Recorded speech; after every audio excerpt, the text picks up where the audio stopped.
ఒక ఆయన టీవీలో మాడుతూ ఉంటే ఒక ఆయన అన్నాడు, ప్రవీణ్ గారు మీరు మీరు మీరు మత మార్పిడి చేస్తారు.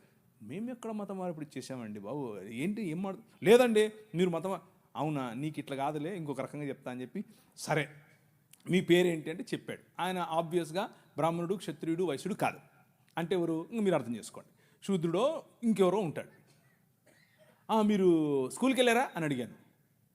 మీ అమ్మగారు ఏం చేస్తారు అని అడిగాను. మా అమ్మగారు లెక్చరర్ అండి అన్నాడు. ఏ కాలేజీలో అని అడిగాను. చెప్పారు. అయితే మీరు సగం క్రైస్తవులే అన్నాను. అదేంటి అంటే మీ సనాతనంలో మీరు చదువుకోకూడదండి, మీరు కాలేజీకి పోకూడదు, మీ స్త్రీలు అసలు చదువుకోకూడదు, వాళ్ళు చదువు చెప్పడం ఏంటి, చూసారా మా భావజాలంలోకి వచ్చేసారు అన్నాను. అయ్యో నవ్వుతున్నాడు. అయ్యో మీరు ఏంటి ఏది చెప్పినా నువ్వు సగం క్రైస్తవుడు అన్నాను. ఆయనకు మైండ్ బ్లాక్.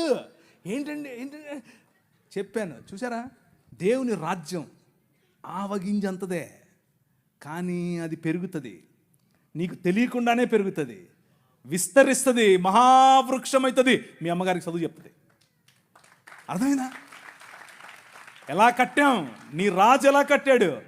స్త్రీలకు చదువు, వాళ్ళు రొట్టెలు ఎత్తాలి, వాళ్ళు అన్నం వండాలి అని మాట్లాడుకుంటూ ఉంటే, వాళ్ళు షెడ్యూల్ వేసుకోవచ్చా వేసుకోకూడదా అంటే మగవాళ్ళు, పురుషులు, మనము స్త్రీలను పురుషులను పక్కపక్కను కూర్చోబెట్టి 200 సంవత్సరాల క్రితమే చదువు చెప్పాం. That is the Kingdom of God, దేవుని రాజ్యం.